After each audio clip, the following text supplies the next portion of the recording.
Hello বন্ধুরা, আজকে আমার মা শুক্তার ডাল রান্না করবে। তো এটা একটা ইউনিক ধরনের রান্না হবে। তো তোমরা দেখো কীভাবে আমার মা শুক্তার ডালটা রান্না করেছে। যদিও আমরা শুক্তার ডাল খাই উস্তা বা করলা দিয়ে, কিন্তু আজকে আমরা খাবো ঝিঙা দিয়ে।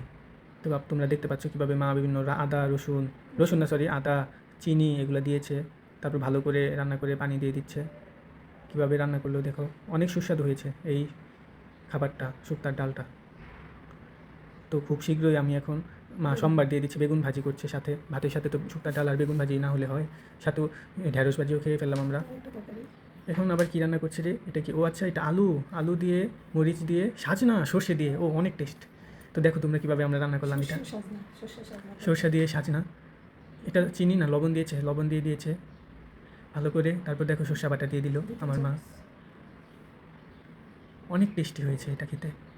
তোমরা দেখতে পাচ্ছ আজকে আমাদের মেনুতে শুক্তোর ডাল, তারপর হচ্ছে সর্ষে বাটা, ভাত, কাঁচা লঙ্কা দিয়ে আর বেগুন ভাজা, ঢেঁড়স ভাজা। ওহ, জমে গেল খাবারটা আজকে। অনেক টেস্টি খাবার হয়েছে আজকে। তোমরা যারা খেতে চাও কেমন হয়েছে খাবারটা, লাইক করো, কমেন্ট করো, কমেন্টে জানিয়ে দাও খাবারটা খেতে কেমন হয়েছে।